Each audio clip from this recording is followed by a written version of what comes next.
When is enough enough?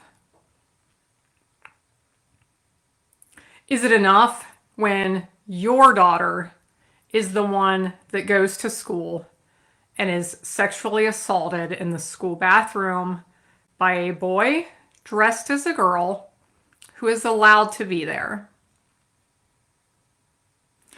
Is enough when you have chosen to hang flags of a political candidate on your vehicle and you happen to be driving alongside the campaign bus of the opposing candidate, and that opposing candidate chooses to sue you,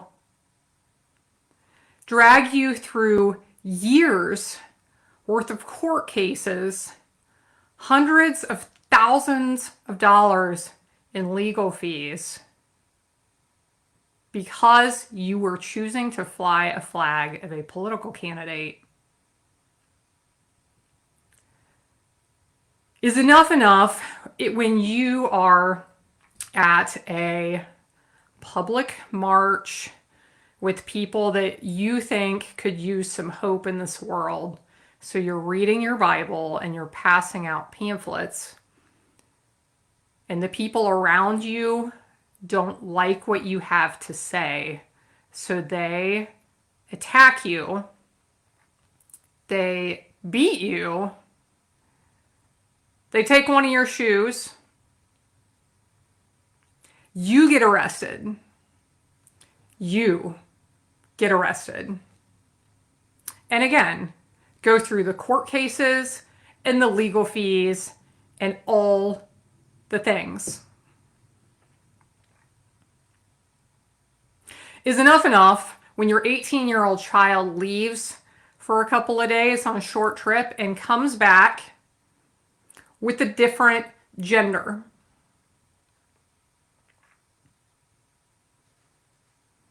Friends, if you were alive for 9/11, you will never forget. You will never forget the horror, the fear, the what's going to get hit next, the where do we need to go hide to stay away from whatever is going to happen next.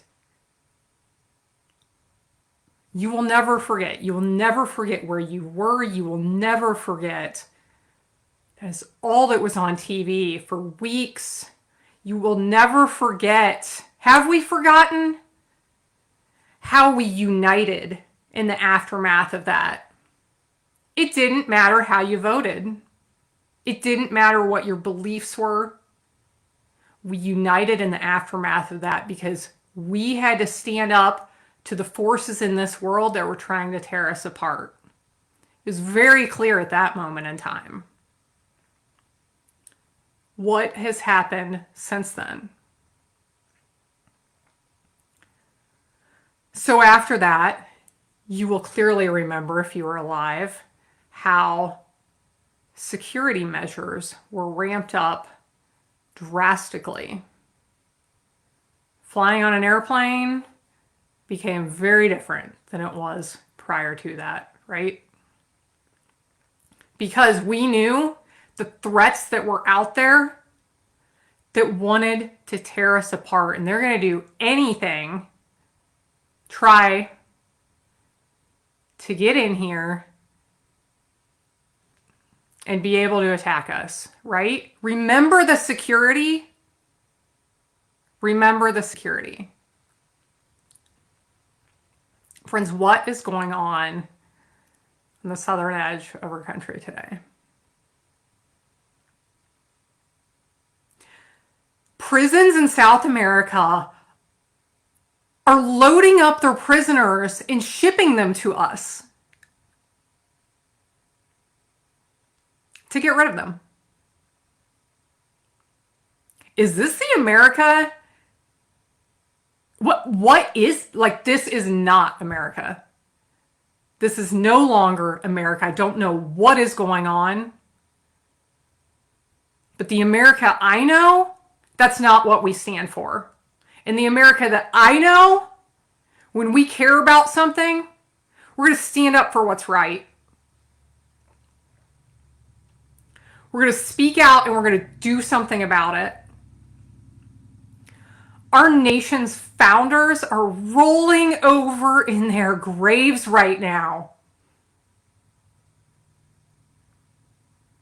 They knew how fragile this thing was that they created. And if they're watching from above, can't even imagine what they're thinking. People have sacrificed and died and fought, sacrificed everything they had, including lives, so many lives, to fight for something greater than you and I.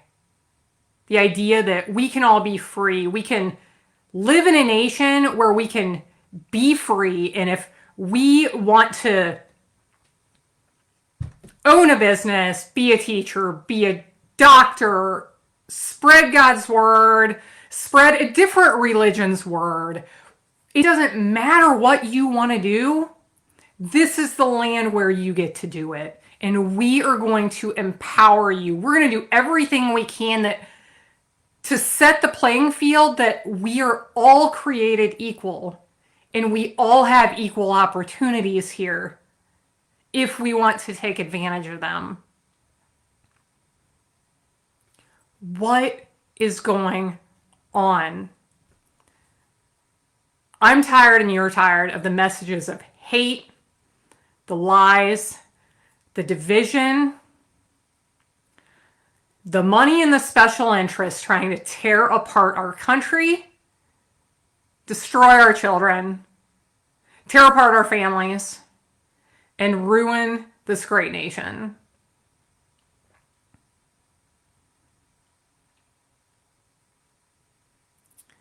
Democracy is a fragile thing, and those who have known it and lost it have never known it again.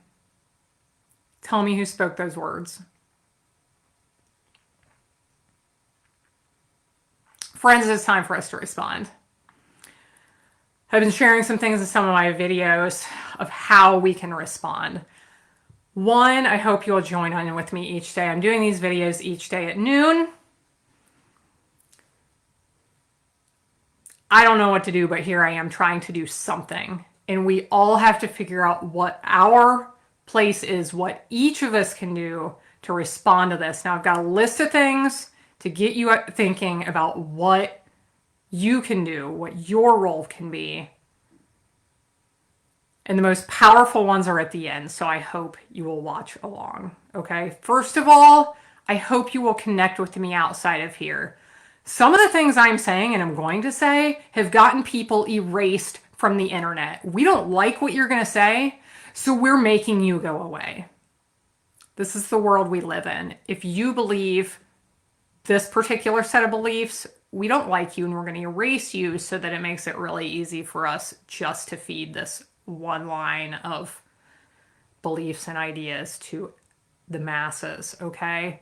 Connect with me. I have set up a page on my website, my business website. It's Handmake with Love, Handmake with the K, handmakewithlove.com, take-a-stand.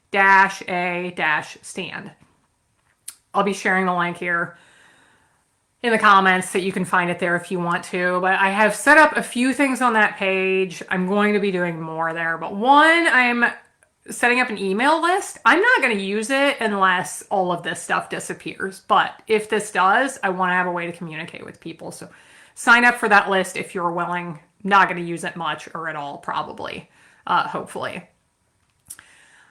I've been asking you where you get your information. One of the things we have to do is turn off the noise and stop supporting the lies, okay? Boycotts send a powerful message. And if we boycott the lies, yep, their advertisers aren't going to be paying them dollars to support the lies if nobody's watching. Turn it off. Find a few sources of information. It's hard to know where to go. And this is what I'm getting to is one of the other things I've set up on my website is I've asked you, tell me, where do you like to get your information? If I've seen a comment from you where you have replied to this, I have put your answer on my website. I will continue adding to that as you reply and tell me where you like to get your information from. Turn off the lies and stop supporting it. Please like and share. If you find value in these videos, friends, please like and share and comment them. And part of what I feel like we have to do is go old school. Like, one, we need to start talking to each other in real life. Like, next time you're with somebody and you need something to talk about, it's harvest time here on the farm.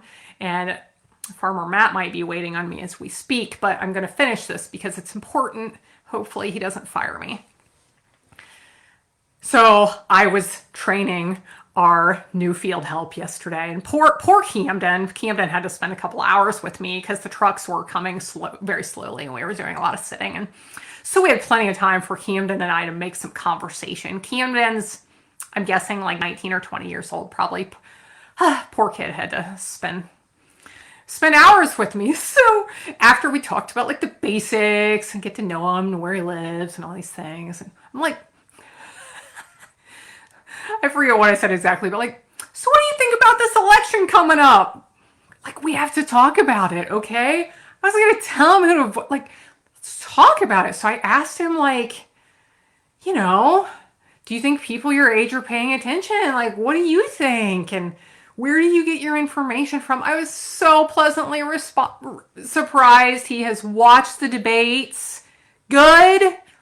Let's not just rely on what media is telling us. We have to watch the actual candidates. Okay, talk to people. Go old school, like, use words. We could call people if you want to. Calls are good. I usually feel better after I talk to somebody on the phone anyway.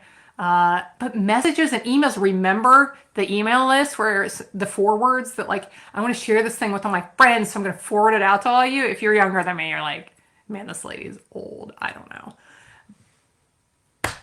Ideas like ours are getting silenced online, and we have to figure out any way we can to get them out.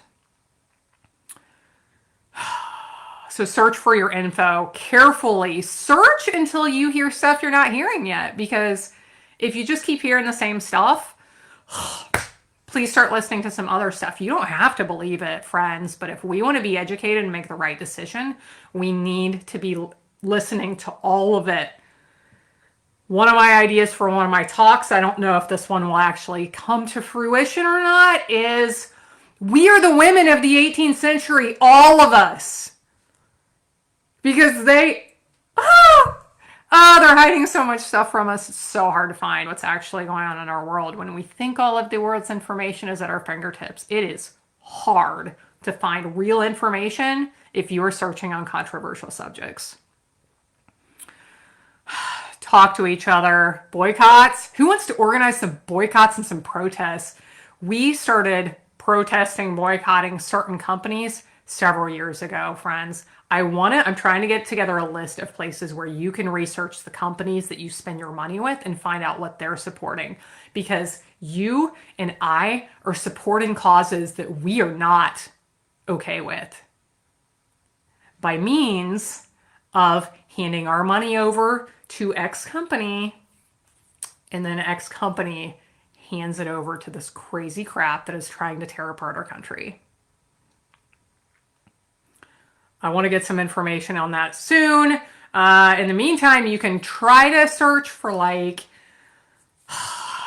it's hard, but like things that X, Y, and Z companies support, or you can search for like liberal or conservative companies that support whatever, companies that support certain causes or don't support certain causes. You could try to start doing some research. I'm hoping to get some resources together. If I do, they'll be on my website. I will share them in my videos as well.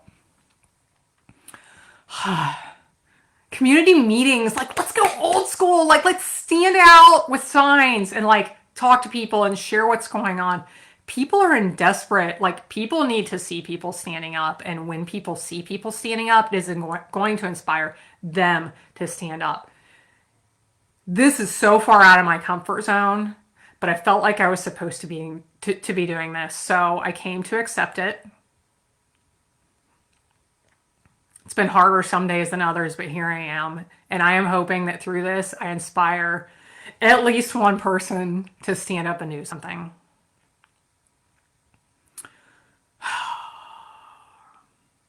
Like I said, we each have a role. So we need to be thinking and praying about what we can do with that. And that gets me to the most powerful thing that you all and I can be doing, friends.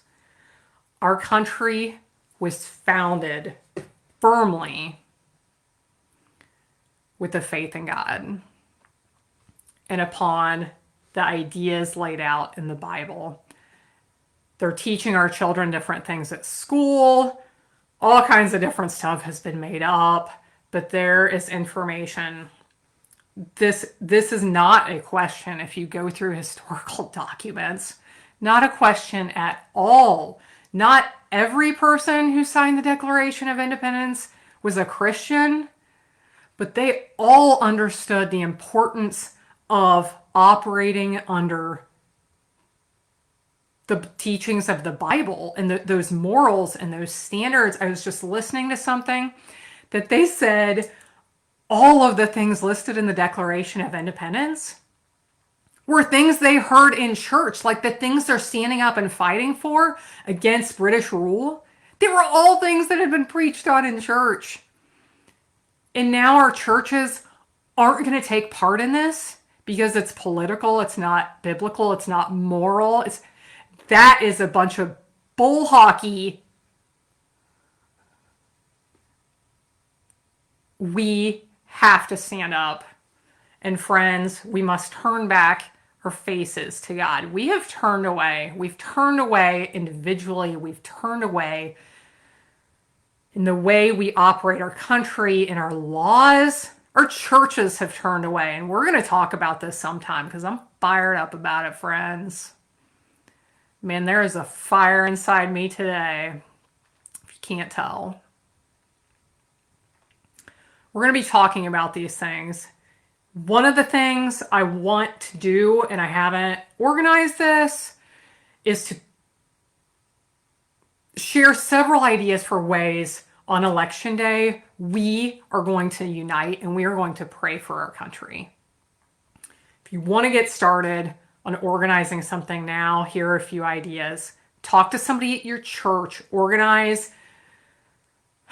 We like sign up sheets and shifts and stuff at churches, right? Like we can organize things like this. So the whole time the polls are open from Eastern time to Western time when they close, have someone or multiple people in your church praying for our country.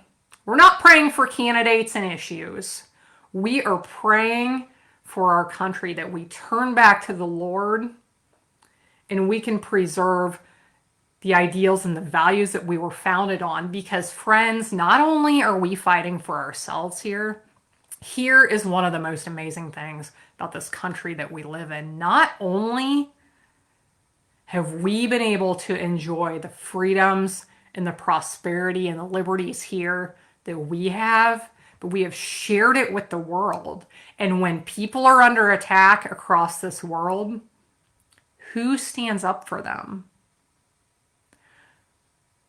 We do. If we're not going to be here to stand up for people, who is? So that's one idea for how to organize prayer. This idea may sound silly, but I think I want to do it. I need to look up the details, but make poster boards that say, pray for USA in as big a letters as possible. Marker is fine. That doesn't have to be pretty. I need to figure out how to stick this in some posts to stick little poles or something to stick these in the ground. And I need to research how far you have to be. I think you only have to be I think you only have to be 100 feet from the poles to sit and do something like this. But just sit with your sign, pray, and wait for people to show up, because people will. People will show up. We must turn our faces back to God. Several years ago, I could not sleep at night, and I felt like God was in my head and in my heart trying to get me to unite people to pray for our country. Some of you are along for this ride and saw this back when it happened. But all I could think was 6:30 on Mondays, 6:30 on Mondays. Set a timer on your phone, and at 6:30 on Mondays, I didn't know where that time came from, and our pastor at the time was like, it's perfect because when people are turning on that news to hear the lies and the division and all the hate and the things, we are going to turn our faces to God. So friends, I haven't been doing this every day. I think I'm going to start doing this every day. 6:30. Set a timer or an alarm on your phone. Pray to the Lord above for our country. Fasting. Nobody ever taught me about fasting. I had to figure it out myself. Friends, I believe in the power of fasting, and I just heard earlier today someone that I listened to is urging people next Friday. I don't know what the date is. October 11th to pray and fast for our country. And we're going to step that up every Friday from now until the election. If you have not done this, I encourage you to. I have had powerful things happen on days that I was praying and fasting. We must turn our faces back. We need to evaluate where our hearts are. We need to evaluate where our minds are. How do we worship if you go to church? If you are a Christian and you don't go to church and you don't read your Bible, we have to reevaluate. It's just like us to go call on God when we're desperate, right? Well, it's time, friends. It's time.